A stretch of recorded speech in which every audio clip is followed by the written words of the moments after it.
Word Balloon is brought to you by the League of Word Balloon Listeners.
Welcome back, everybody. Time again for another Word Balloon Live, the comic book conversation show. John Suntress here. We continue our creator commentary on Wonder Woman, Volume 1 of Historia. Volume 1 is the Amazons. And happy to welcome back the creators, Kelly Sue DeConnick, Phil Jimenez. Great to see you guys. Welcome. Hello, friends. Just so you know, you both sound like chipmunks over here. Really? Yeah. Man, Phil is just having the worst kind of luck connecting. Before he was like, and I'm like, I don't know what you're saying. I have no idea. So,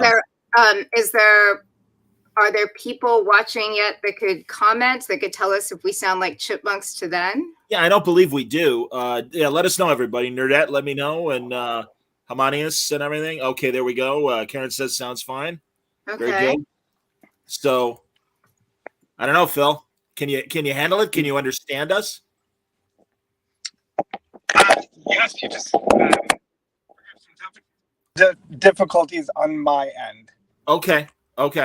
We could. Well, I was worried for a second, but your microphone's okay again. So there you go. And everyone is saying everybody's like, okay.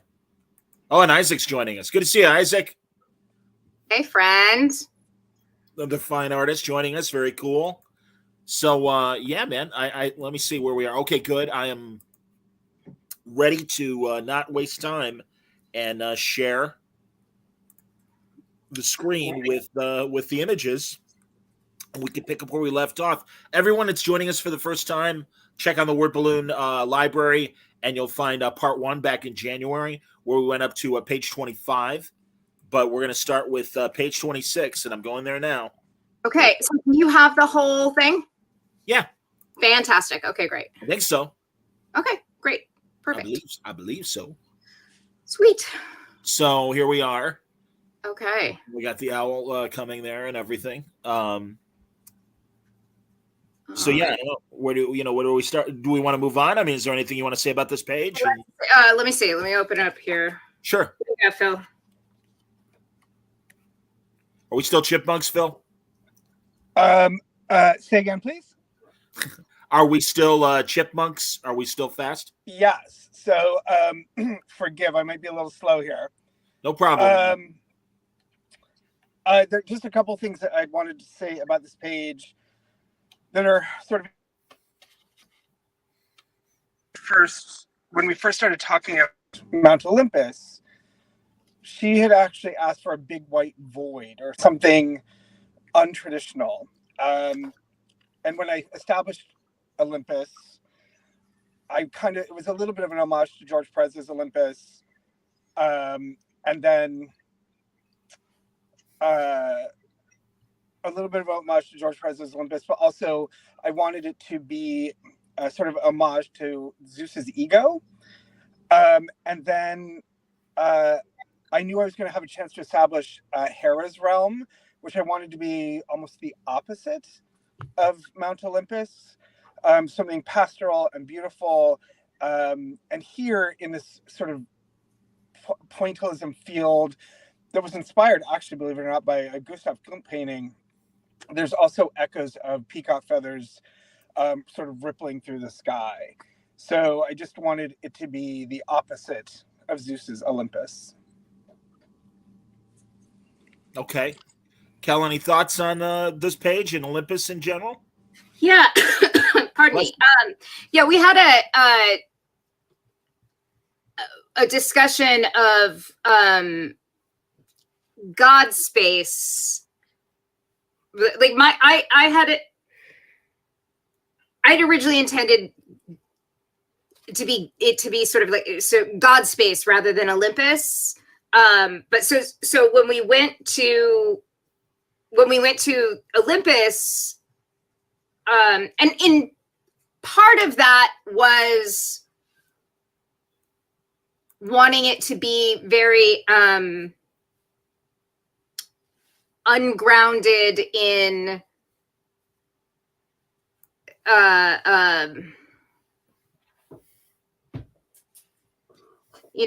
anything worldly, which certainly the kind of Escher Versailles thing via George Perez that Phil came up with is absolutely ungrounded in the human world. But also part of it was just wanting to like cut some slack of, here's a thing that won't break your hand. But we had, on the Pinterest boards that we shared, I had penned several options that weren't white space, but that were abstract patterns. And I think that where we've ended up is we've ended up where God space and Olympus are sort of two different things, where there's like Hera's realm is a non-physical God space. It's not really that non-physical. It's out there with the peacock farm. And then there's like Olympus, which is almost like Zeus's living room, or Zeus's realm. But I think that the coloring pattern that Phil established here, and this was actually Phil, our colorists have done phenomenal work, but this was in this was prepped, like some of the effects he's prepped before it goes to the colorists. And this thing that the like rainbow thing that almost looks like a glitch, it feels like a nod to those patterns that were up on the Pinterest board. Understood. No, anyway, I think it's certainly beautiful. Yeah, it's a more dynamic choice than a white void. So I'm glad. That's awesome. Yeah. Okay, let's see here. We're gonna put Phil here. How's that, Phil? Good. I had to change my browser. This was there you supported. Go. Yes. Google and Firefox are the superior. Yes, I switched over to Firefox. It opened in Safari. That was the problem. Wonderful. All right, good deal, buddy. Fantastic. Ramsey says this collaboration feels like a film director and a director of photography, production designer, creating a world together. So many comics don't have such a rich shared vision, maybe because of time. Yeah. Thank you. I tend to resist some of the analogies to film because I think it gets a little messy, as it's really not one-to-one. I think that the third authorial voice is as close as we get to any kind of functional analogy for how comics collaboration works, but it's so intensely unlike filmmaking. But thank you. And yeah, time certainly has a lot to do with it. And I think a lot of creators have never, because of the normal production schedule of comics and because the amount of work that they involve, I think a lot of it's been trained out of a lot of comics creators. And I think I may have told this story here the last time we were talking, so you can stop me if I did, but there's been, when I'm looking for a collaborator, I'm looking for somebody who wants to play, right? I'm looking for, like, okay, let's make this thing together. Who wants to play? And I'm much more interested in my partner's mind than I am in their hand. I've been very lucky. All of the great collaborators that I have worked with are also tremendous artists. But like I can write to somebody's strengths. I can write to their style. I can write around things that they don't enjoy drawing, but I can't write around their mind. So if they're not interested in playing, if they're not interested in working together, there's kind of nothing I can do about that. And there's been a couple times where I've had folks where I'll reach out and I'm like, is there anything you need, anything you want to talk about, anything, and the answer I get is like, yeah, I'm sorry, I've been busy, I'm on schedule, I'll get, and it's perceived as though it's, I'm saying like, where's my pages, Sure. And like, I'm a very slow writer. You will never hear where's my pages from me. Like the editor may have words with you, but the editor's probably having words with me too, right? So that that will never happen. When I'm reaching out to talk about these things, I'm doing it genuinely because I want to hear thoughts and ideas and things that I can incorporate going forward, or things I could change that you haven't drawn yet that you're not really loving, or oh, I have an idea, I want to do this here. Great, I can respond to that with this, like that's what I enjoy. That's what I want to play. Come play with me. If I wanted to do this by myself, I'd write a fucking novel. Sure. Well, and again, in previous conversations with Val DeLandro and Emma Rios, other past collaborators, that comes through. And really, I love that you share the Pinterest page and you're both able to kind of bounce around and figure stuff out. So that's great. Totally hear you. One last thing. This is nothing about cloud. These are just little Easter eggs for folks. So, Kelly and I might have mentioned during our last sequence that one of our agreed upon conceits, mostly to indulge me, was that Hera never wears the same thing twice. Yes. So every time she's in a new scene, she's wearing something new. And as I mentioned before, I just basically stole a lot of stuff from various fashion icons. But she's in this butterfly dress. And the butterflies, the color reference I gave to the colors, they're actually called peacock butterflies. So bad. Yes, and they're actually not quite as blue, but they have this sort of blue-white thing that's happening. They're really, really cool. But in my head, she would just pluck the butterflies from her dress and feed them to her peacocks.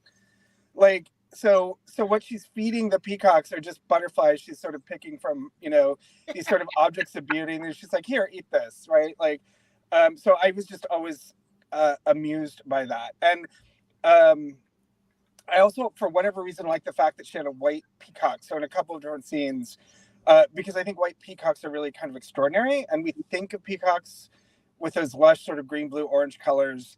And yet somehow, I think they're albino, actually. They're just really kind of extraordinary looking creatures. So I wanted to include one there. But yes, there was one other bit of trivia. Oh, the large cows in the back.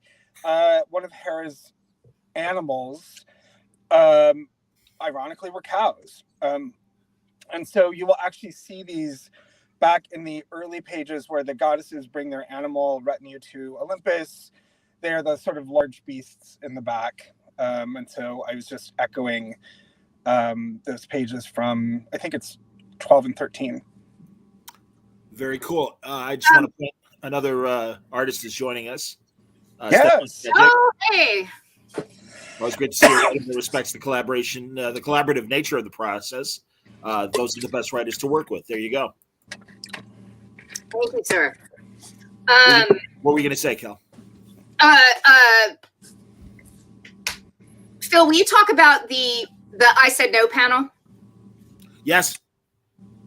Oh, sure. My memory is in the script, Athena reaches to, and please forgive me if I'm wrong, reaches out to Hera. And I dramatized that where Hera's like, I said, like, whatever. Don't quite remember the dialogue is written in the moment, but it was explosive. Emotionally, I remember. And so I just did the silhouette of essentially Hera's, I'm not even sure what not anger, but like whatever this is, this power, literally pushing Athena back. And then Hera rising. Because one of the things we talk about a lot throughout this work, at least in our chapter, is how Hera is so controlled, right? Like almost girdled constantly. And I liked this moment, I remember, and wanted to dramatize it this way because it is her being a little, what do I want to say? Not flamboyant, that's not the right word, but express like big. In a sort of more grand, almost emotive way that we might not have seen anywhere else. Because she's with Athena. Sure. Awesome. But I just remember graphically, I'm just a sucker for black silhouettes on red. And I think I might have mentioned in the previous one, and I'll show you throughout, there are several panels throughout where I use red and occasionally blue as emotive colors, as not literal colors. And this was one of them. The red is just flat and graphic because it's meant to be emotionally an emotional punch. Very cool. All right, moving on. Look at that. Boom. All right. I'm gonna, should I do that? I'm going to, go a little so that more of the page is there. Oh, no, that's too much. Let's do that. All right. Is that good? All right. I'm cheating. I have the book in front of me, so. Right. Okay. Did you want to? Solo. I would also open the script so I could see if there was anything I wanted to refer to here.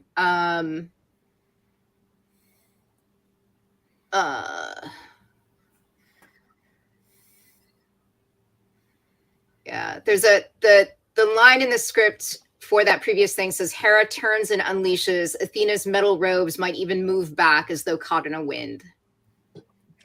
I went a little nuts with that wind. It was more of a gale than a wind. I love it, but I love, I love how red has become the language of violence. Oh yes, of course. Yeah. So. All right. It's just a really wonderful and powerful color in our medium, right? Yeah. I think it means a lot, or I bring a lot. I read a lot of meaning into it. I don't tend to use red like that without thought. Yeah. Okay, and then this page that we're on now is one of the more astonishing pages in the book, and maybe one of the last that you finished. Yes. Wow. So this would be page 42 in our in the like page, our page count, and it's what is it, page 27, doing it by spreads. Yeah. And you know, I've actually read Phil, this is going to make you wildly uncomfortable, but I've read this page compared to a Kirby New Gods page, which I love. That makes me very happy. But it's the challenge was to communicate what it feels like to see through time. Huh. And you know, and I let me see what I had. My description of what this should be was pathetic compared to what it ended up being. Let's see here. I love it. That's fantastic, Ramsey. This panel should be huge, suggesting the distance of Hera's vision. We need it to be humbling. My thinking is this, the previous sequence is pastoral, normal, a little surreal, but ultimately very human, very small. Hera is saying, you only see a tiny fragment of the big picture. You don't know what you're talking about. You are small.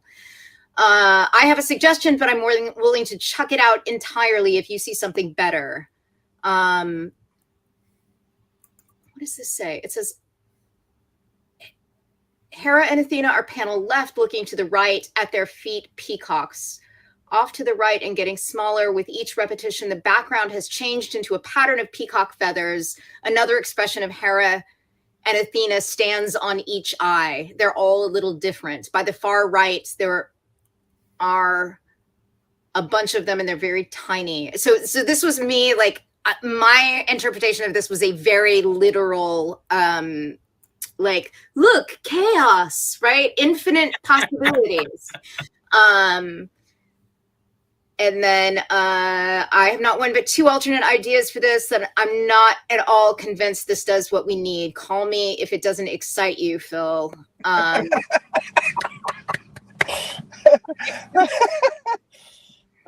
think this panel should be a little more than half the spread. Yeah, so yeah, Phil leveled that up a little bit. Yeah, he did. Yeah. So just a couple of things for so for the Easter egg hunters and all of you. So this, I would argue, is the most Peresian page on purpose, just in terms of homage. And then I there are a few of them clearly throughout, but once that was done, I think I sort of left that behind me. However, for mythology fans, and for so sorry, starting over. So we start with Hera's vision. As you can see, I put that peacock, cosmic peacock, over her eye, sort of, which is, I think, how I interpreted that page. And then I have the start, Mother Earth. And so if you go to the left of Hera's big face, it's Gaia, it's Uranus, it's the creation of the cosmos, etc. Below that, you can see tiny figures of Hera guiding Athena kind of through time and the universe. Athena's faceplate behind. And then to the left, all those figures in sort of yellow and are the ancient gods. So it's death and sleep and old age, and just it's a slew of them from ancient mythology. I think they were birthed from chaos before the Titans and the gods. The big winged creature that sort of looks very Catholic is actually Nemesis, the one with the sword, the goddess Nemesis. then you see that little sort of bundle of lower left-hand corner, that bundle of fetuses, basically, and those are the five original Olympians. I think it's Zeus and Hera, Hestia, Demeter. I forget and Poseidon, and that's sort of in Gaia's womb. The big purple sort of bar of gods are the Titans and the Muses and the Olympian gods, and and other various mythological figures sort of twisting through the universe through time. The red winged figure is the cosmic Eros. I'm not sure it's Aphrodite's son, but the concept of love through the universe. The glowing bodies are the souls of the Amazons. Hera is seeing that that's sort of seeing their journey from well of souls to sort of being recreated. The 100-eyed, 100-mouthed, I don't know how to, I think it's Hecatoncheir. They were there for creation, so that's the sort of weird upside down monster. There are 3 of them. And then over to the right, my little homage to Perez is a sort of recreation of one of his Olympuses. So there's a lot in here. Hell yeah. Yeah. That's fantastic, man. All right. I do have to say real quickly, but one of my favorite things about this page is this was all very big and cosmic, but that sequence between Hera and Athena, those last 4 panels, it's one of my favorites in the whole book. Like I agonized over making sure that scene and particularly that hug worked. Yeah. I think the close up on the handhold is really beautiful. I think that it does everything it needs to do. I loved that sequence in script so much, and I really was just like, I have to get this right. And if you actually look at the pencil breakdowns, there was a different order to them. The panels I drew in different order, and so I'm actually glad with the final. The thing I keep saying about this book is not everything might be perfect, sort of in terms of skill set or aesthetic, but I feel like it's all right. Like the right choices were made. Yeah, and nothing's. The thing I appreciate is it's we have the time to be deliberate. Mm-hmm. So, like, I'll own any mistakes we made, but we got they were never oversights. Yes, 100%. Yeah. So I really appreciate that, and I like in that last part too. I like the framing because Hera is so high status all the time. Taking that one moment to look at her from above. So in that moment, we can see her as slightly vulnerable. That's a powerful choice. Because we're pressed for time, Robert asked a question that we did cover in part 1 regarding Phil, what inspired your interpretations for how the Greek pantheon looked. And I would refer to questions like that to part 1 just because we're pressed for time. So no disrespect to anybody. But yeah, unless Phil wanted to add something quick now before we move on to the next page. It's a long answer. Check the other, check previous videos and other interviews. There you go, man. Hey, no other interviews, just here. I'm kidding. Absolutely, man. All right, let's move on. Next page, and it's a solo page. There we go. I'll pull back a little bit so we get it. There it is. All right, now we move into more traditional paneling and the sort of world of men, the leaving God's space, leaving Olympus, leaving the magic places, and walking on Earth. You want me to move on, or? No, I think the moment when we first meet Hippolyta and taking her hood down, that's a really important panel. Yeah. And again, highlighted in red, which is what we've used as kind of the language of violence, which is interesting, but it also just sort of speaks to these moments that you like. There's a she is that, taking her hood down and keeping her chin up there, when she says, don't be, is a, that is not violence, but it's an act of defiance. It's a yes. The way she's holding her head too, absolutely. Yeah. And that she's rather tall as well, which you see on the next page, in that second panel. Yeah. That I really love. Sorry, there we go. Yeah. Yeah. Excellent. Just as a technical aside, it was a very interesting finding reference for how babies apparently were birthed in ancient Greece. Like there was an actual chair that they sat on. Oh wow. Crazy. Very cool. I love it. Aww. Yep. There we go. All right, turning the page.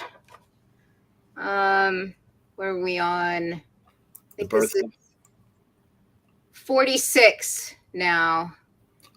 This was a really difficult discussion about lettering and reading order.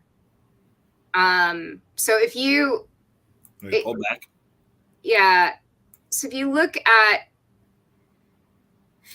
this, there's not an obvious suggested reading order for the balloons on this page, because you start in panel 1 with the cry that leads you into Nissa's balloons going down the right side, but the conversation happening between Petra and Hippolyta on the left is simultaneous. Yes. And so now the reader can't read simultaneously. Sure. So it's jarring. But I think we found a way. I think what we suggested by the placement was the first 2 Nissa panels, then moving over to the left to the child crying, which, by the way, that is the most beautiful drawing of a newborn infant. That's exactly accurate and crazy and just makes my heart hurt. Over through those 4 panels and then back to Nissa's 3rd panel and down. But we were really dependent on Clayton to help the reader there. And he did a fantastic job because he's incredible. That's cool. Yeah. All right. And then page 47, there we get that beautiful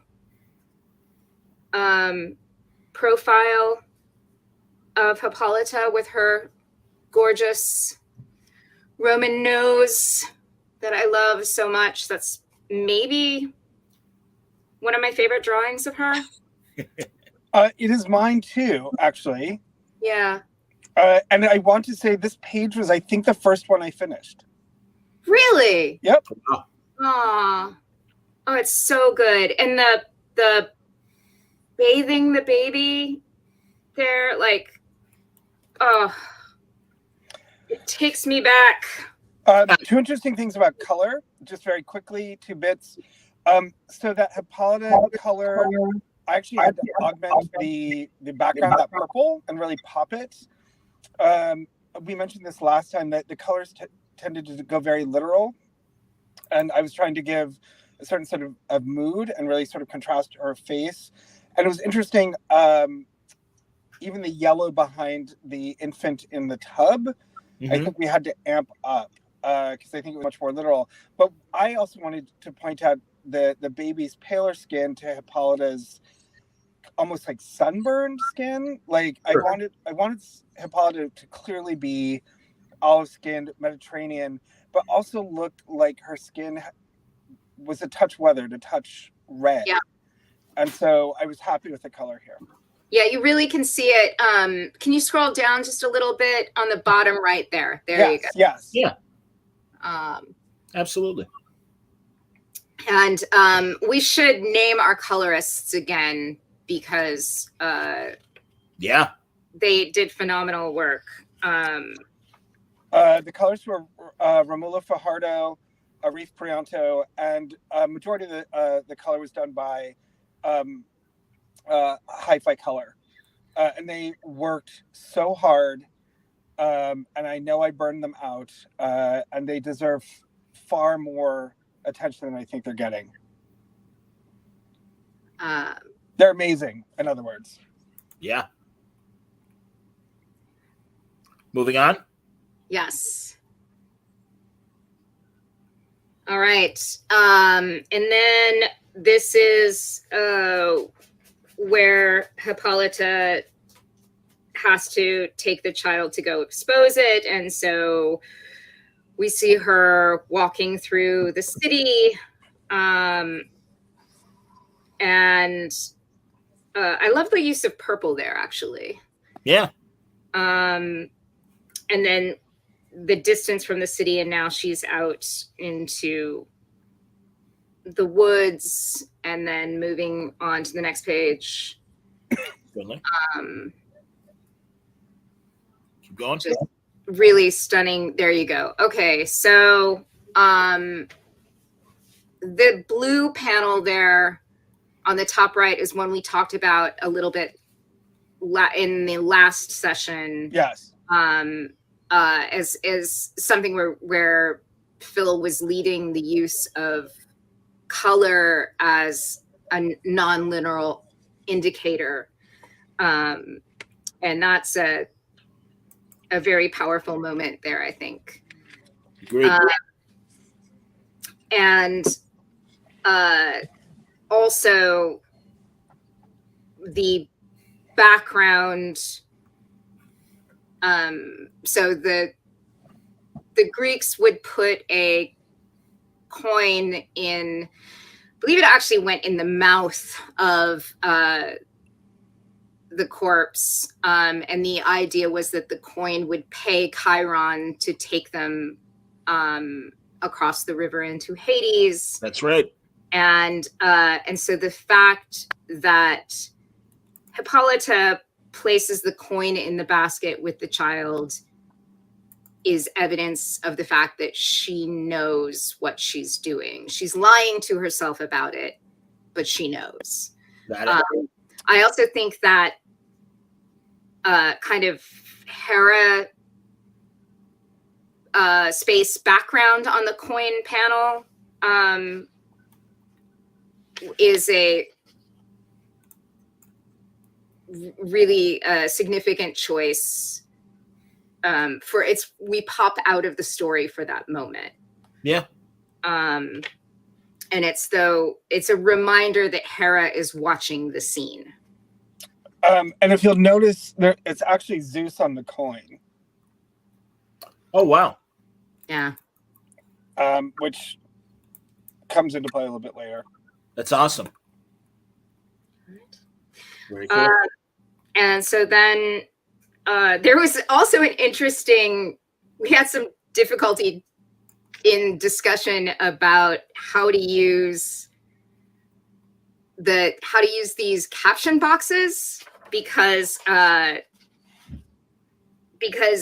the book is narrated by Antiope, but this is Hippolyta's internal monologue, not Antiope's narration. And so we had to kind of figure out how we would indicate that without making it too jarring or distracting from the art. And we did it with just a simple use of the quotation marks. And I thought it was very effective. Now I know how it's supposed to read, so you'd have to be, I can never be completely objective in my estimation of that, but there you go. Also, I'm so sorry. Somebody just commented on babies. Babies are one of the hardest things on the planet to draw. And I had so much reference, and I had people send me baby reference. And I found some, I mean, this page, partially because the emotions the baby had to show mattered. And that top head to the left, I redrew so many times because babies are very interesting in that their faces are just kind of blobs. But if you add any extra line work to delineate shape, it ages them. So it was just really hard. I actually think what makes these imprints particularly so strong is the color is so beautiful. I think they were rendered really beautifully. Also, just as a quick aside, I'd broken this story down and this page down, and it was Kelly Sue that suggested that Hippolyta be centered, that those panels be in the center, and that the infant frame them, which I think actually worked really, really beautifully. I had a hard time with this page, and it was Kelly Sue that figured it out. I don't remember that, so I do. Go me, go Pat. Yes. And then this whole segment, we were talking about this morning because there's something for Historia book 3 that I don't want to write, but I know is the thing I need to write and is very hurty to write. And this was hard to write. This hurt. I remember I was in New York working on it, and I kept having to get up and walk away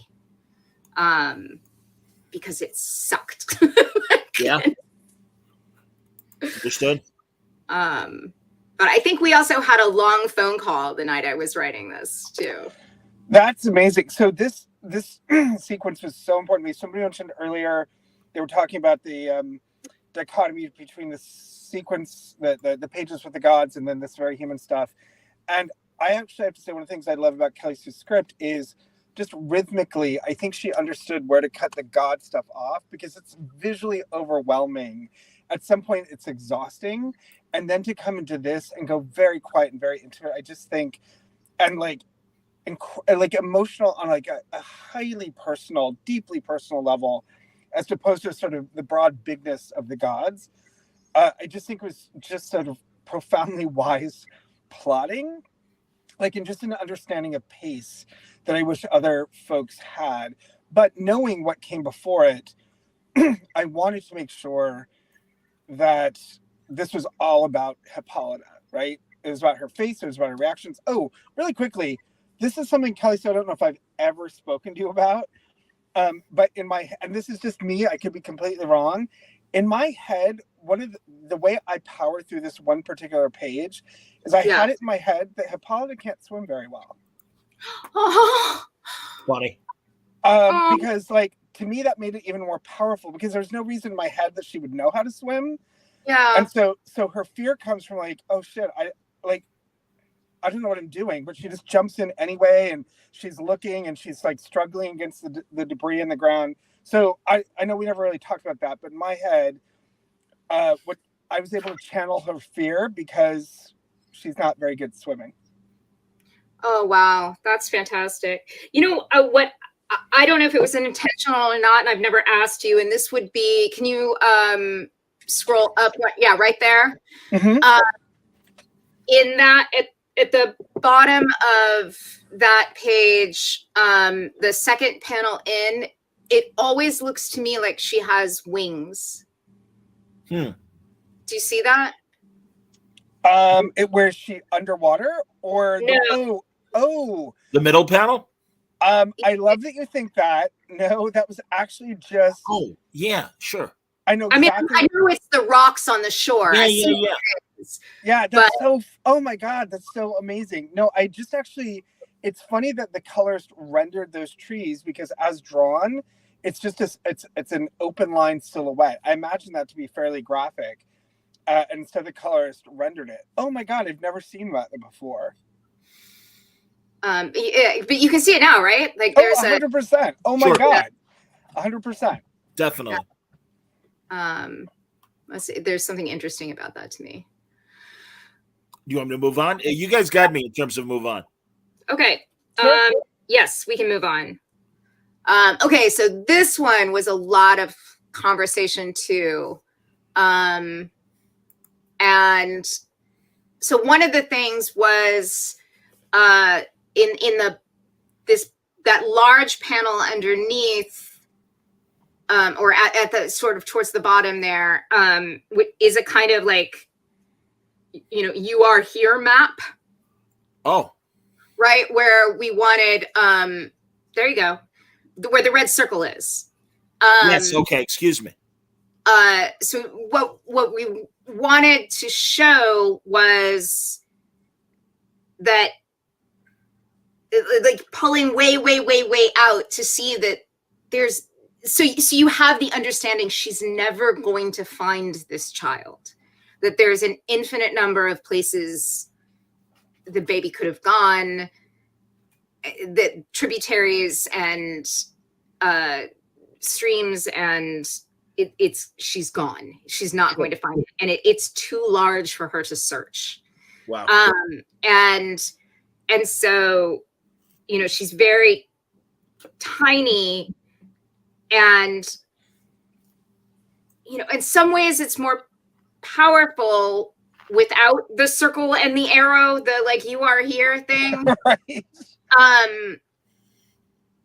But I mean, I think not in some ways. Ideally, it would not have the circle and the arrow. But the arrow it shows this sort of pop out of that's what that it's the one on the top right of your screen with her eyes wide that says looking for the babe at first. That is a blow up of the tiny moment happening in the red circle. Right. But the fear was just because of the way the comic book reader kind of scans the page, we were just certain it wouldn't get seen. Sure. And the power of that moment would be lost. And so by utilizing the red, again, sort of the language of violence, it underscored that what that whole thing was, that's not just like, I don't know what else you might think it was, like granite or something. This is a hugely pulled out vision of the map of all those rivers and creeks and tributaries and whatnot. And then the pain that she feels in that realization is what begins the run. Okay. And there's the run. And the run.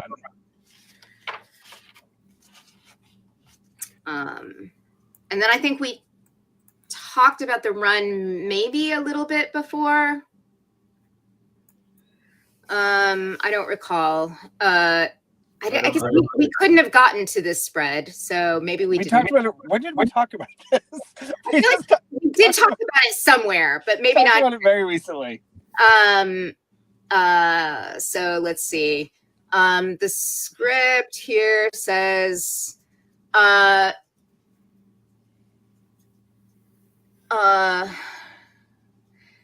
Phil, I know I said she wouldn't stop running when she starts, and I've had her stop here for a second time, but I think it's important to give her a moment to stop run. Wait. Oh, is this it? Yeah, this is it. Okay. For her to stop running for the baby and start running from the horror of what she's done. Still she runs and the river disappears behind her. Again, you decide how many panels you want here, and how you'd like to incorporate the different goddess landscapes. As the sequence progresses, she sheds more fabric, more hair, and really everything non-essential about herself, her pride, her guilt, her relationship to pain. All she knows is the run.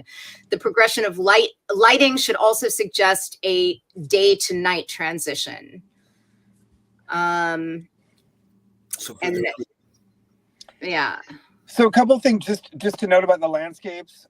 So the first one, of course, would be she's running through brush and dry woods.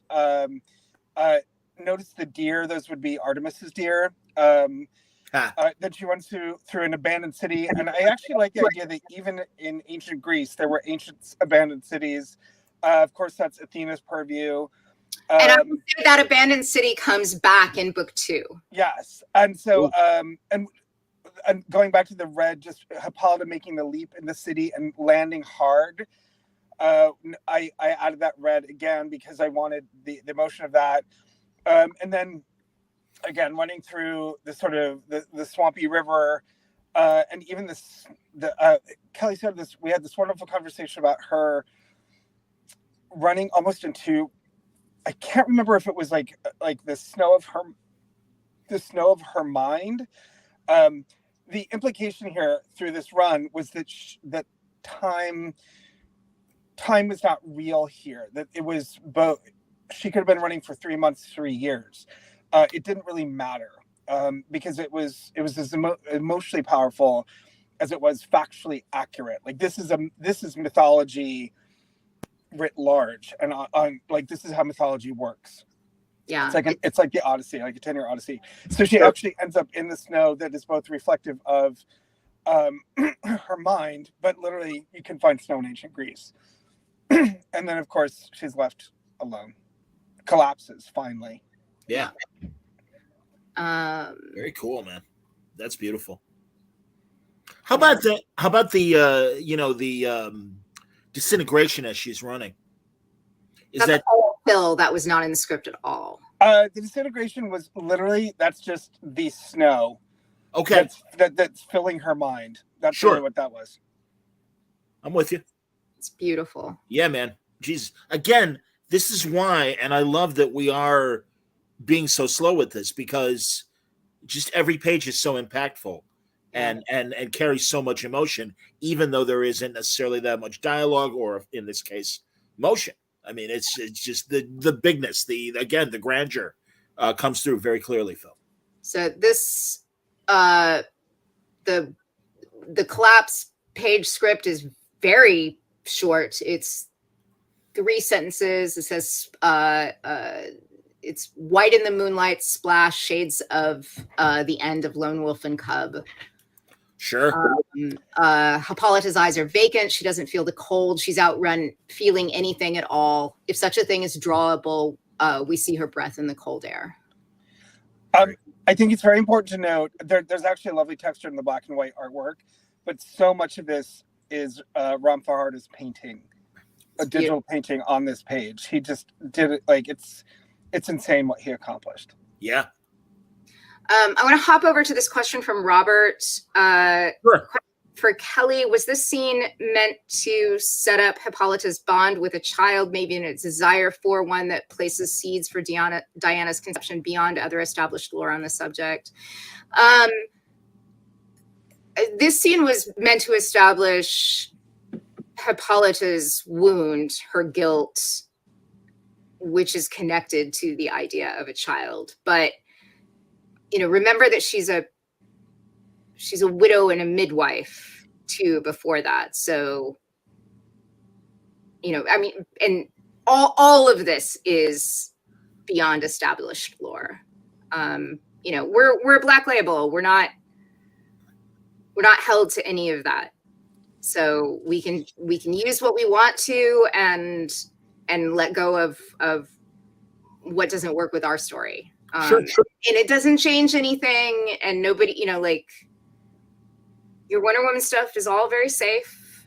This is not continuity. You're good.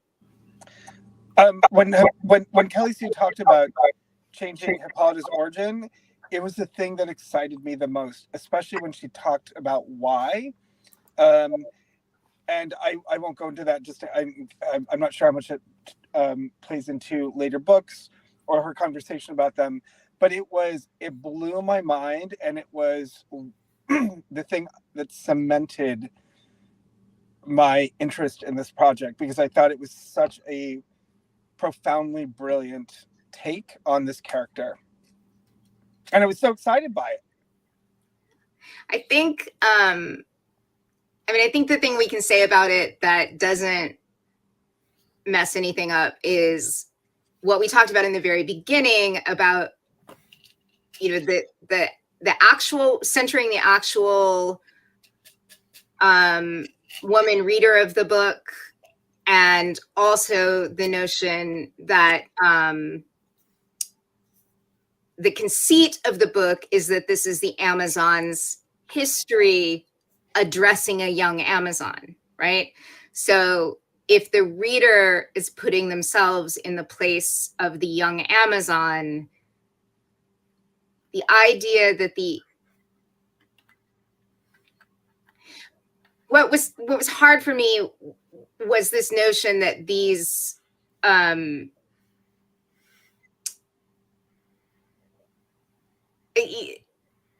it was hard to see it as feminist to create these like perfect creatures that are not human, you know? And so wanting, I mean, even our divine beings in this book are far from perfect, but Sure. but we wanted there to be a humanity, a literal humanity to the Amazons. And so to have Hippolyta come from humble origins was really for her to be a not divine being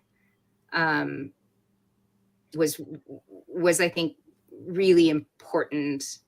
You had also mentioned, if I may, the thing that really struck me was because it was actually born of a conversation of Game of Thrones. And we were talking about being born a royal, right? Yeah. And like kind of how obnoxious that is, right? There's this, so there's a thing, and we're gonna light up the chat box here, but there's a thing that happens in a lot of our contemporary mythologies that really bother me. And so the big ones are Game of Thrones, Star Wars, and Harry Potter. And in all three of those modern mythologies, but most, I think, clearly in Game of Thrones, the message in the end is that special people are special and they're born special, and it all comes down to like your lineage and your caste. Sure. And I think in some ways that messaging serves to reinforce these ideas that like who you are is set. You know, in right. Harry Potter, you're 10 years old and we're going to put a hat on you and we can tell all the most important things about you, right? And like nobody's done cooking at 10 years old. We don't know any of the most important things about anybody at 10 years old, you know? And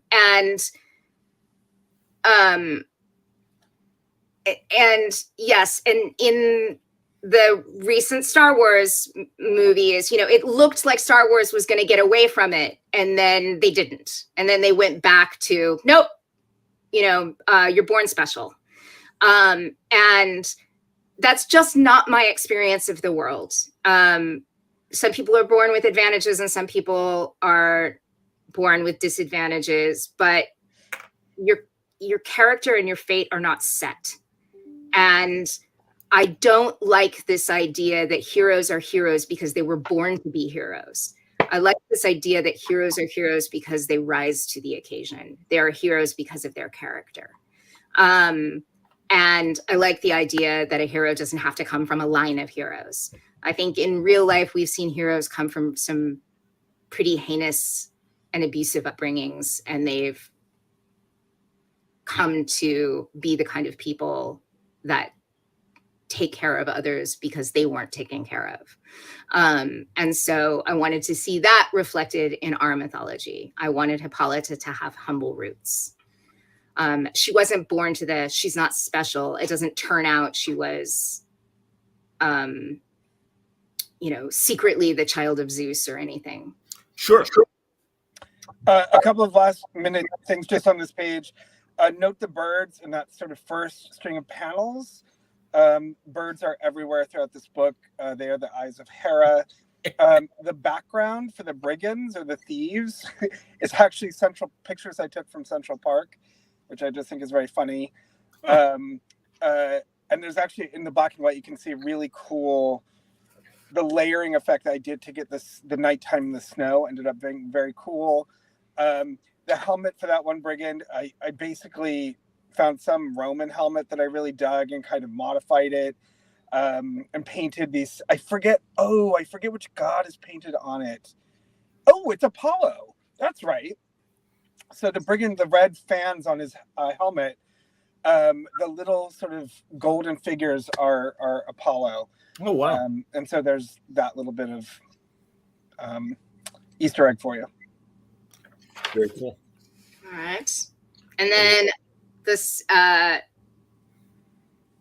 so somebody asked this, and I told Phil, who was like, is this the case? And then we decided, no, but we should pretend like it is. Somebody asked if the next page was red because Hippolyta was seeing it because through the blood in her eyes. And which is so good. I didn't even think so that. Good. It's so good. It's just red because it's a blood moon. Yeah. But that's genius, and I feel stupid for not thinking of it. That's awesome, man. It's blood because language of violence. It's blood, of course. It's but that's so good. Was it red because of the blood in her eyes? Yeah. If someone asks you if it's better because of the blood in your eyes, you say yes. Yes. Yeah, and so this page, probably more than any other, and certainly the spread, goes back to the rule that we set that that there would we would be very careful about how we treated any violence against women, but violence against their oppressors, like, have at it, make it gory and awful, go for it. Which I actually like quite a bit, because if you actually take a look at the image, like, Philippus cuts one of the dudes in half, right? Like, oh no, and the twins like maul one of those. I mean, just tear him apart. And of course, the guy shot in his eye. And as anyone who knows me, like, I tend to not be super gratuitous with violence, but having so many conversations with Kelly Sue about this, it actually changed my perception of how we use violence, and because it was also relatively minimal throughout the book. Yeah. So it became, into my mind, highly impactful,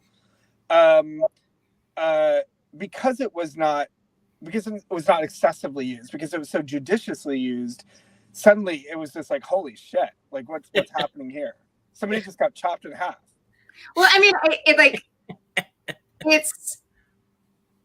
it's a necessity of the genre, right? We externalize conflict in this genre as violence, but traditionally we have allowed men to have this cathartic this cathartic experience of violence, but it's like portrayed as like unfeminine, like as though women don't have violent fantasies, and like, oh buddy, let me tell you, I'm not a violent person, I don't think, but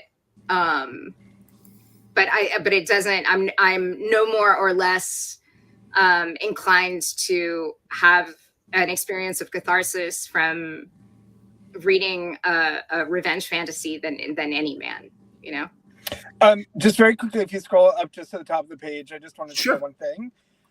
So this is one of those sequences also that is read kind of all at once, which can be a trick because the attacks are happening all at once. So a favorite is that one of the twins' bears shows up behind the brigands and attacks it. And if you go to the upper left-hand corner, you see one of the Amazons literally popping up out of the dirt, like she was hiding. And I had more sequences where, as she was popping out of the dirt, her sister was sort of crawling out of the trees. I just didn't have enough room for. I got a whole choreographed sequence for those two, but that's what's left. Their bear attacking. Oh, and you can see the one riding the bear as it attacks the brigand, and then the other one pops out of the dirt, like it was almost hiding in a foxhole. She was almost hiding in a foxhole. I love the bears so much. I do too, actually.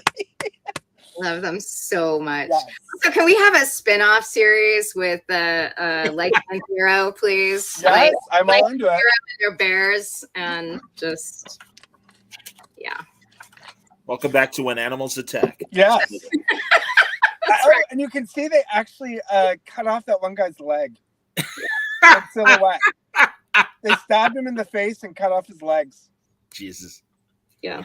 And Phil, this like spiral design for these panels and stuff. I mean, what does that represent? I mean, I love it.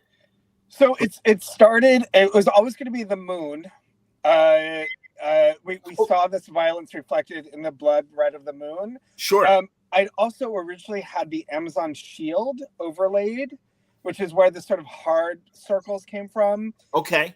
But it didn't work. It was too much graphic element, and it was too hard to see the artwork through it. But the origin of the hard edges was that this was going to happen over the Amazon shield. Very cool. I interpreted it to be, again, this is Hera's point of view, seeing everything at once too. I love the idea of somebody's eye, but the one thing about the birds in the center, Hera's birds, is if you look at the Amazon shield, the sort of Wonder Woman eagles in the center. So that's where those sort of birds came from. I'm with you. I'm very keen on this being Hippolyta's eye. I think that's how it should work. Yes. Okay. Of course. The script here is the actual like definition of like you did all the hard work. It says violence in the moonlight and the snow. It's okay for this to be beautiful. This is a different experience than the kind of violence we discussed at the beginning. We needed the vases to be careful because we choose to center the female reader. That we neither present the violence as salacious nor traumatizing. As we center the female reader still, the approach here can be different for two reasons. One, this is intended to be cathartic, and two, because we've intentionally not humanized her would-be attackers. It is also vital for the female reader that this be an attack about theft and not a potential sexual assault. Yeah. Again, I'm resisting writing this page full script because I want to not get in your way. If this is enough freedom to paralyze you rather than help you, I feel that. Hit me back and I'll break it down. Else, this page should be flashes of violence, Amazons on marauders. The men are armed, but they do not stand a chance. The Amazons give no fucks. They are merciless. Neither the Amazons nor the marauders should be seen in their entirety. They're pieces of people. The focus is on the ballet of violence.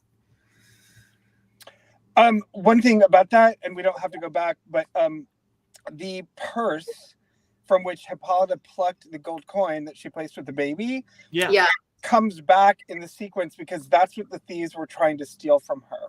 Yeah. Okay. I get it. Absolutely. Nerdette wants to know, Kel, was there any pushback from a but men standpoint? About this book specifically? No. Well, maybe this sequence. I don't know. Nerdette, I don't know if that's what you mean, but Yeah, I mean, I get it in general, but I don't think that the people who would do that go to the trouble of reading the books. Understood. But no, I mean, I think the readers of this book have been extraordinarily supportive and invested and understanding of what we were trying to do, and like, I don't, we've had quite a number of male readers who managed to not be upset about it. Yeah, go figure. We exist. It's crazy. Like it's great. Like, yeah. I mean, I think anybody. I think any human being can understand these emotions. Sure. You know, it's. I think if you're identifying, regardless of your gender, you know, and again, we should say again, gender is a spectrum, and we're trying to figure out how to make certain that we are acknowledging that in this, so that our book can't be a tool for people who want to use it to support ideas of gender essentialism or to hurt people. It shouldn't be used to hurt anyone. It shouldn't be used to hurt men or women or anyone anywhere on the spectrum. That's the opposite of what it's about. I just mean, when I reviewed it, I got a lot of you have victim complex, even though what yeah, I mean, I'm sorry that happens, but I think it's disingenuous. I don't think they really, if they do really think that, then I think they're not thinking very hard, and maybe they'll get there. And I think that they're coming from a place of like fear. But most of them don't really think that. They're just, they're making disingenuous arguments. And I think it's a yeah. Thanks, Dave. Yeah, Dave Baker, one of our buddies. Absolutely. I'm a guy. I need more of this book. It's fantastic. I read it as a human experience, not a gender specific experience. Agreed. There was a comment earlier, and I booted the guy out of the chat, frankly, that clearly didn't understand what he was looking at. You know, I mean, like, it's fine. Like, you don't have to like the book. It's okay. Yeah. You don't have to like me. It's okay. Like, that's fine. Yeah. Like, I'm not trying to take anything away from anybody, and that's the thing that's like sort of hard and confusing. No, but if you don't get it, that's fine. And if this book isn't your taste, no problem. Guess what? Hundreds of other books on the shelf for you to enjoy. Yeah, it's fascinating that, like, I'm not coming for your books, right? You know, like it's a weird. I don't know. We talked about this a little bit the last time, but it's like I'm a 5 foot tall, middle-aged mother of 2 from the suburbs. Why the fuck are you so scared of me? Like, I'm not. I'm just doing what everybody does. I make the books I want to read. If you don't want to read my books, don't read my books. And somehow in saying that gets weaponized, that like I'm telling people not to buy, I don't know. And then I saw a thing the other day that said that like, and now we have to listen to her bitch about her comics not selling. I'm like, you've never heard me bitch about my comics not selling. My comics sell great. Like, I don't. So anyway, no, Nerdette, you didn't derail the discussion. I derailed the discussion. It's hard. It's hard because on the one hand, you sort of can't really acknowledge it because it just feeds it. Right. And on the other hand, it's hard to just pretend it doesn't exist, but it's really small. You know, the last time we did one of these was interesting. There was somebody I'd like said hello to in the chat who I then saw later was one of the people that had posted a thing to Twitter saying, you know, come on, let's troll the this event. And that dude didn't end up saying anything. Maybe because I had like called him out and welcomed him to the discussion. I don't know. Or maybe just chickened out, or I don't know what it was. And then a couple of other people came up and like did their version of Baba Booey, you know, which is like, you know, you said if I don't like your politics not to buy your book, so I didn't. Like, and, okay, you did it. Good job. You know, so I'm alternately sad and perplexed by it. And also like there's this, the argument is that somehow I am ruining their shit or coming for their shit when I have never showed up in anybody else's anything and said, you shouldn't be making your book or Baba Booey or whatever the fuck, you know what I mean? Like Baba Booey is like, you know what I mean? Like, it's just like, it's very strange. It's like, no, you come to my house. I don't come to your house. So I don't know. I'm sorry that they're afraid. I'm sorry that they're hurting. I'm sorry that whatever is happening for them is happening for them. I hope they find peace and also the comic books that they like. And there are a lot of comic books. There are hundreds of comic books coming out every week. So literally, go buy the comic books that you like. Yes, and good. I hope you're happy. Genuinely, I hope you're happy. So. And then we go to this lovely decapitation scene, which is fantastic. Yes. Now, is Hippolyta's lasso, is it magic like Diana's? It's Antiope's lasso. Oh, excuse me. Yeah. That's Antiope lassoing. Oh, I beg your pardon. Yeah, because Hippolyta had nothing to do with that. Right. She's still bound. Yeah. That's right. Of course. Yeah. So is Antiope's lasso magic like Diana's? Or is this the lasso that gets passed on to Diana? Well, that's an interesting question, isn't it? Mm-hmm. Basically, what I spoke to Kelly about was I just wanted to establish that the lasso, Antiope was born with a lasso.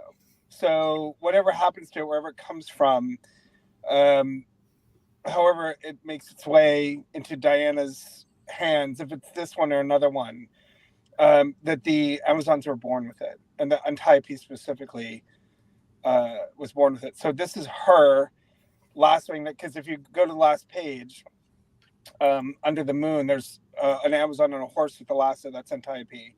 She lassos him, hangs him, and then decapitates him. I'm with you now. All right. Very cool. Crazy. Fantastic. This is awesome. And look at, yeah, exactly. Now they all descend and they find Hippolyta, their future queen. There you go. And that's I love this panel so much. This is such a powerful moment. Yeah. The first time they all lay eyes on Hippolyta, and or the first time she sees them, like right. Hippolyta seeing the Amazons and sort of seeing her future without knowing it. And like seeing possibility, you know? Sure. Yeah. But it's not just her fight that she's got backup without, you know, and obviously this is God's intervening, but you know what I mean? It's you're not alone. Don't worry. Things are tough, but you're not alone. And they're all so extraordinarily rendered, and they feel like even in this like crazy, you know, dramatic, elevated, glamorous moment, you know, they all feel very real. I think that speaks to Phil's talent. Totally. That like I know what Philippus looks like when she turns her head in this panel. You know what I mean? Like she's real. I feel her presence and her weight and her humanity. I'm with you. Well, thank you. Just two quick things very quickly. The nice thing about the Philippus moment for me is that, and Kelly Stewart and I went back and forth about this. We just had discussion. This is the first time Philippus lays eyes on Hippolyta in this story. Mm-hmm. So in this story, the Amazons, this is how they meet, which I actually really like. That blood color, that blood red moon sits behind them, which is why the entire panel is colored red. For those of you that may or may not remember, the horned Amazon to the left with the mask, that's Alcyone, who was my homage to the original character, which was introduced in one of my favorite Wonder Woman stories called The Circle, written by Gail Simone. That tribe of Amazons, their face look like gold masks, but that is their face. They can't be removed. That's what they actually look like. Cool. And again, like I was just very into. I actually like this page a lot because I like it compositionally, and it was a real trick to do on the sort of wider page. Kelly Sue had said, she's like, oh, I wish in the original script it was on a different page, and she said, oh, I wish we could do this as a page turn. I said, okay. And then I took another couple of pages that were mostly dialogue, and I was able to combine them into a single page, and she approved of that. And so such a gift. So we basically got our big Amazon splash, and it was a page turn. So I was happy with that. Yeah, and it was just such a reminder to me that, like, just because I can't do it doesn't mean you can't do it. Do you know what I mean? I have these rules for myself in my head about what can fit on a page, but like, no, like if you know, go to the artist and say, I really need this to be a page turn. Where can I, you know, what am I not seeing that can be condensed? Right, you know? And as we talked about before, I think the larger pages allowed us to do some of that, I think. Yeah, absolutely true. And the bear there is phenomenal. Oh, you know, it's not there. So sorry, this doesn't matter at all, because they also have two little ferrets. And I had originally drawn one on one of their shoulders, and I forget. I think I left the layer off or something. Anyway, there's a missing ferret, just so you know. So good. So good. There's something about Philippus that I want to tell you too, but I'm not going to. I'm like, oh, it's a spoiler. Hold it. Yeah. Oh. It's good. Hold it. Yeah, I'm holding it. All right, next page. Of note, Philippus with her helmet off and the kind of Wonder Woman eagle is her face paint, and it's painted. Antiope. You mean Antiope? Antiope. Excuse me, Antiope. Yeah. Yeah. All of Artemis's Amazons, their face paint is made of blood. Of course it is. That's great. I love it. No, it's seriously, man. No, and again, intense moments here. Yeah. This is great. So here, this is a fun little thing you wouldn't know. The first person to read the book that wasn't somebody that worked on the book was my son. Henry Leo. And Henry read it because Henry's a wonderful comic book reader and just an incredibly thoughtful kid and a very skilled comic book reader at 14. Wow.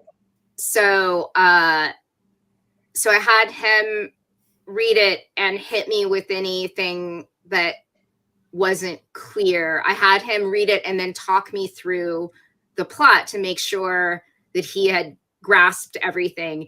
And there's one rewrite in the book because of Henry, which was he did not understand that the Amazons left her. He thought the Amazons took her. And so I went back, and in the dialogue that you read here, we make it very clear that they leave her. Yeah.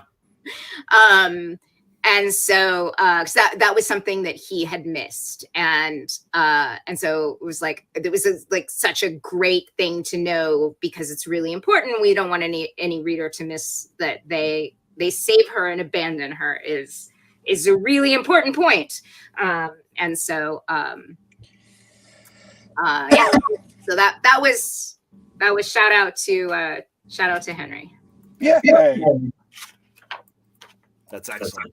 Yeah, it's really fun to have the kids to, we talked the last time about how there's so much of my daughter Tallulah in Artemis and how much that tickles her.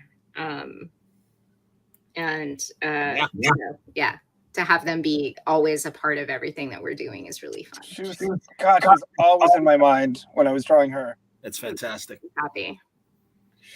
All right, and then our final visit to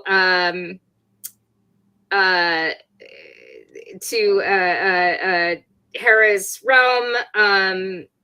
God, this spread is so stunningly beautiful, and there's a I'm choosing to believe it is not that.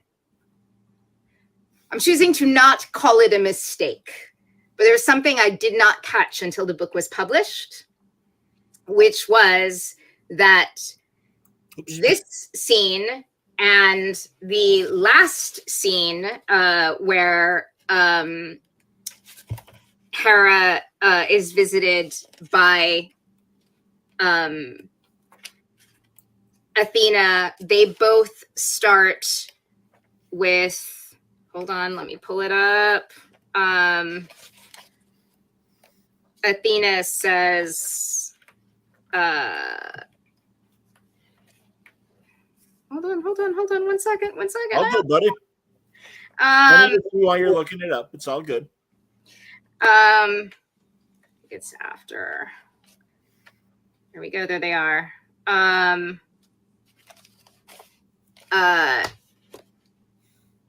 They both start with Athena saying it's begun. So it's begun twice. So and I would pretend it was deliberate. Earlier in this chat, I said nothing was not deliberate. This was not deliberate. This is a fuck up that was not a choice that was made, and so if it was to be deliberate, it should be exactly the same line or even exactly the same back and forth. And it's very close, but on the giant owl spread, the page 26 where we first began, it says, "It is begun, so I see, congratulations." And then here, there's still, it's begun rather than it is begun, and so I see is the response. So I actually quite like the repetition, but I think the repetition should have been exact. So it should be, it is begun again, and then so I see again. So I might change that for the trade. Okay. Oh, interesting. 2 or 3 quick things here, just in terms of design. Hippolyta is once again looking into the globe that was established on page 4 or 5. The imagery in the center sphere or circle has changed. I think it repeats 3 times, and in each circle there are hints and clues of things to come, since it's her sort of globe of prophecy. The globe, of course, was sort of designed on those old European globes that you would see in, say, Versailles or similar palaces.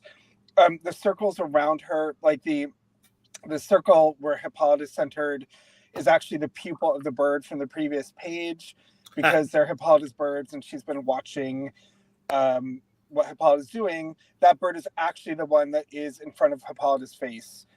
So it's kind of like this repeated motif. And of course, the pattern, the orange-yellow pattern around Hippolyta, it's just the eye of the bird. Finally, well, hold on, wait. Just very quickly, if you go over, Hippolyta plucks the coin that was left from the baby. And I asked Kelly if I could do this, and she actually like kind of puts it in her bustier because I just thought it was really funny. So she like plucks the coin with her, disgusting husband's image on it. And it's like, I'll take that, and like puts it there. So I thought that was actually very funny. I love it so an much. Interesting thing, and this is just a behind the scenes rhythmic thing. We had spoken earlier about one pages where I took Kelly Sue's balloons and not even thinking, broke it apart visually. And I did the same thing here. And we had a really interesting discussion. And again, it was such an important lesson for me to understand rhythm. And I did the same thing with these 4 panels below, not realizing that by breaking up the imagery and breaking up the panels, it changed the importance of the words and the beat and the rhythm of the words. And it was just such a huge reminder to me, to like, I just kind of did it instinctively. I wasn't even thinking, but every time I want to do that, I will now consult the writer to make sure it's fine. Because it didn't even dawn on me. But mostly what I do hope is that we get to see a version of Hera's dress without the balloons on it. Because it's a really fucking great dress. So, anyway. Yes, fair. Totally fair. And then the incredible last page. Damn straight. Oh, I love this so much. Absolutely, man. I can that one took me a long time. Again, a couple quick funny stories. So I happened to be working in like a WeWork type area when I was drawing this page, and there was I might have told the story, but there's a sort of elegant French woman, probably in her 50s, who was very curious what I was doing, and she would comment a lot on the horse that I was drawing and Hippolyta's posture. And correct it. Oh, the horse's neck is too thick. If you were sitting on the horse like that, you would have no, the rider would have no control of the horse, etc. And it was funny because she seemed very well intentioned. Well, it turned out she was a former equestrian. Oh, wow. And so I had to tell her that this wasn't real, and that the pose was meant ultimately for drama and not necessarily accuracy. Sure. And then the other. Just quick beats. The Hippolyta's wearing some of the tattered rags of some of those brigands, and then other clothes that the Amazons left her. When I drew the horse originally, I drew a completely different bridle on its head, and then added the bear skull on top of it, just because it looked really cool. And I found some reference with Scythian writers, Amazon writers, and their horses they would decorate their horse heads with these enormous gazelle horns, which is where these horns came from. Finally, the tattoo on the skull is Artemis facing off Cerberus, which is from an homage to the sequence early on where the goddesses each descend to Hades to get to the Well of Souls. Because it's Antiope's horse and Antiope is Artemis's queen, I wanted to pay homage to Artemis that way. And then, of course, all the skulls are animals that a huntress would find in the woods. Sure. Very dramatic. Absolutely, man. I love it so much. Yeah. She's ready. Yes. She's armed and ready. And actually, speaking of like the Scythians and the real Amazons, what did I do with that book? Oh, there it is. Can you hand it to me?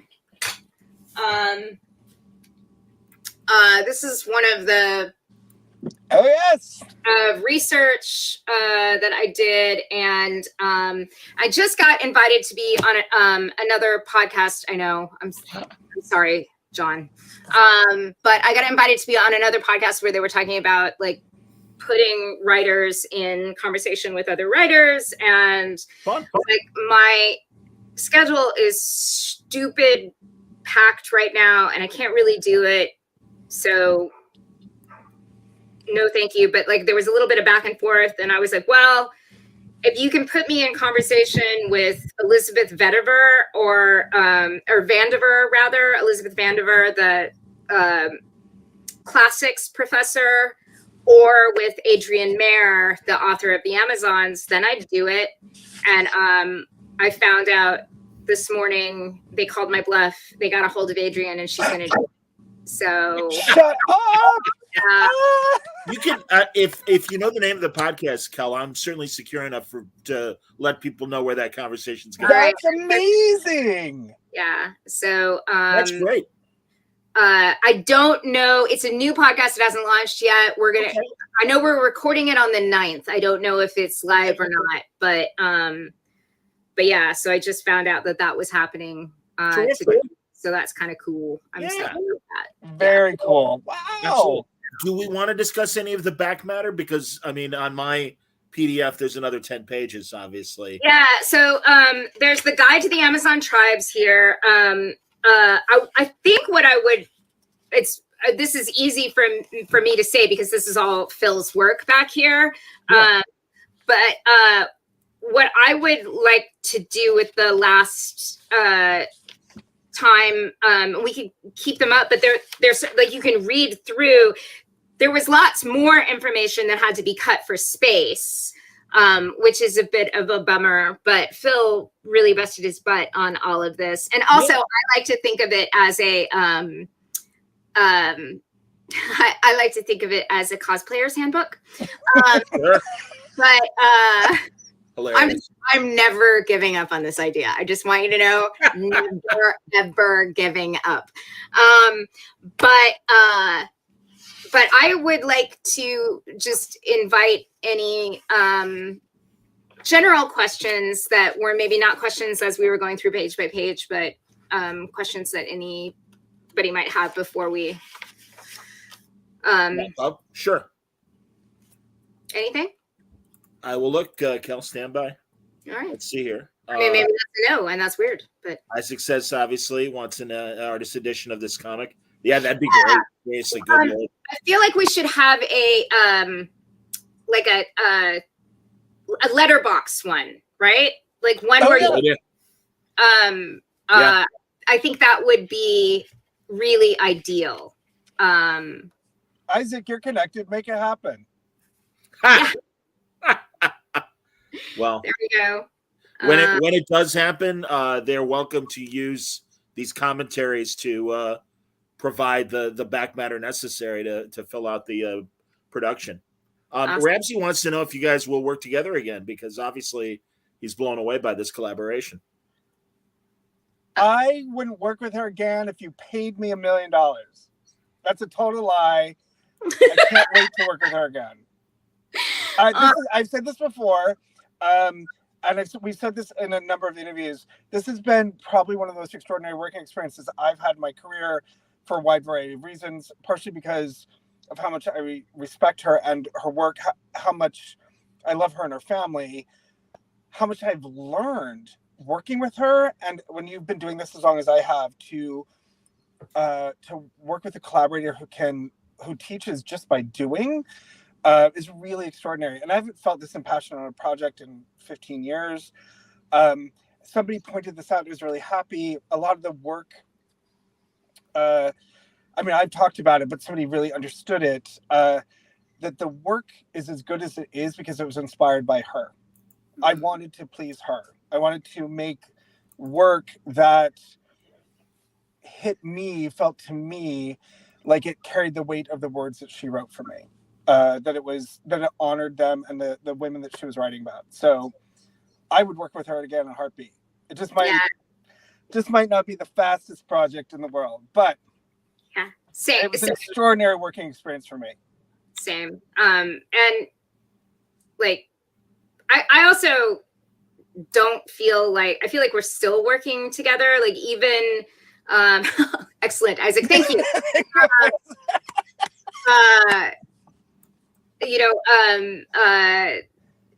The books 2 and 3 are in production. I mean, 2 is almost wrapped. And That's amazing.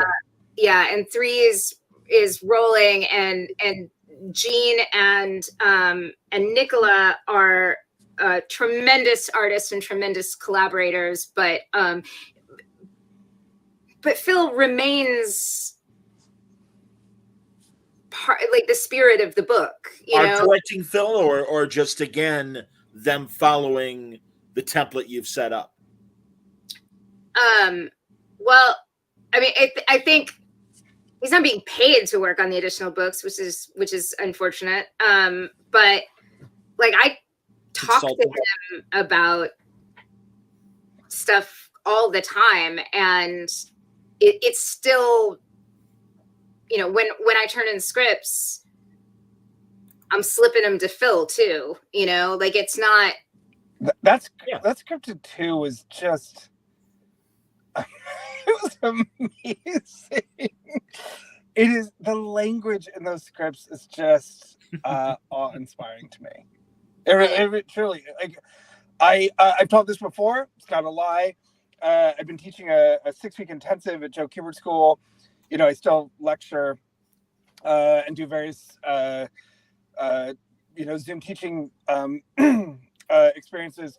And I tell everyone that they should get a hold of one of Kelly's 2 scripts. I'm hoping that we reprint the Historia script in some collected edition. I think writers could learn so much, and artists as well, from reading these scripts. They're just stunning pieces of work. Excellent. Karen wants to know, which tribe do each of you identify with? Well, I have 2 answers. One is, you're going to meet my tribe in book 2. Yes! And but of the tribes you've met so far, I think I have. It's hard because I love the fucking twins so much. They're my favorite. I love them. They're little monsters, yes. And I just feel like a little monster sometimes. But and that might have to be the answer. So it might have to be Antiope. But but it would be tough because my favorite line in the book, and because the language is my purview, and therefore, like, really emotionally attached to it. My favorite line in the book is the for it is Demeter that ensures man reaps what he sows. And so Demeter's tribe. And also there's a scene at the opening of book 3 between Demeter and Hera that just makes me laugh. It's hilarious. Good. I really love it. So it would be either, it's probably Antiope, just because I think I'm a little monster, but I have a soft spot for Demeter's tribe too. How about you, Phil? Demeter's tribe for sure. For various reasons I'll go into later. I'm going to say that there are 2 in there that, at least in my head, I really connect with. Yeah. There's a moment in 3 where I was like giving Nicola more information than she maybe had room for. It was like, okay, so draw as many of the tribes preparing for this moment as you want. And it was like, this is how each of the tribes would prepare for they're about to go into a battle. And I realized that Demeter's tribe would feast. That's how they would prepare. They would eat. And I was like, okay, I'm kind of down for that. Like, I mean, as someone who's actually done some martial arts, like, I know you don't actually want to do that on a full stomach. That's not a good idea. But like the night before, what are they all doing? It's so good. like, you know, Hecate's tribe is doing this really witchy ritual, and Helene and Athena's tribe are strategizing, and Demeter's tribe's eating. Like, yeah. Phil, slightly off topic. Ben asked earlier. He loves Otherworld and wants to know, would it come back in some other incarnation? Yes. So I am working with a new company called Zestworld, which will be rolling out. They're launching, I think, next month. Not dissimilar to Substack. It's sort of like a webtoon, but via email. And a company offered to let me revisit that property through Zestworld, and so it's been reimagined. But I'm very, very excited about it, and it feels good. Actually, it's interesting to revisit something from so long ago. It was impossible to go back and just pick it up, but the fact that I was allowed to essentially reimagine it without completely obliterating what came before was actually what made it most appealing. That's great, outstanding. And Kel, I don't know, any other of your other creator-owned books or new projects you want to promote? There's so much happening right now, and I don't think I'm allowed to talk about any of it, am I? Nope. No. I can't talk about any of it. Is that Turner or Matt saying no? That's Turner. Did y'all see Matt's? My husband is Matt Fraction, who is also a comic book artist, creator. He's a comic book creator. And although he did draw Batman that one time, Yes, so he likes to claim that he is a Batman comic book artist. But he likes to say that. Anyway, his new Godzilla show TV show got announced. Wow. So where will we be able to see that? On Apple. Fantastic. So I am and comic book lovers will appreciate that Mariko Tamaki is in the writer's room, and so is Al Letson. Very good. So our comics community is very represented on the show, and yeah, and they're doing really cool shit. So that's very exciting. That's excellent. Well, yeah. I hope for volume 2 that we'll be able to reconvene with Gene. Yes, we actually talked about that today. Gene wrote to Phil and I and was asking about like what he could do to help promote, and we were like, oh, dude, we should do the same thing. We should do a word balloon. Creator commentary. That'd be terrific. Well, yeah. Gene drew my Twitter icon. Headphones and has the I'm doing the Clark Kent thing and the word balloon logo is underneath. That's awesome. Yeah, no, Gene's an old friend and certainly a local guy here, that one of my favorites. So was thrilled to hear that. And same goes for Nicola. Paid me the greatest compliment really early in Word Balloon's existence, 2006. Did she say you were a metal? Because that's the greatest compliment. What's that? Say it again. Did she say you were metal? Because that's the greatest compliment. She did not say I'm metal. She knows I'm not metal. I mean, I might have sandals with my socks on right now. That's how not metal I am. But that said, she has been listening for a really long time before we got to know each other, which is incredibly kind. And awesome.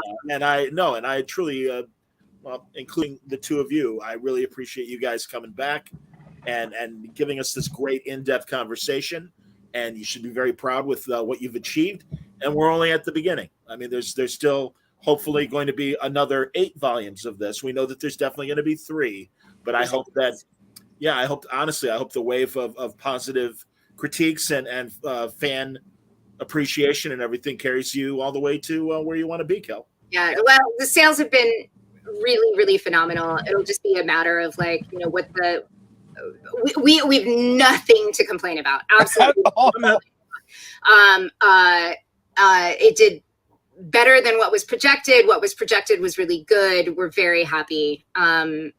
So it'll be a matter of their, what the publishing plan is, and that's kind of something that we can't control. So fingers crossed.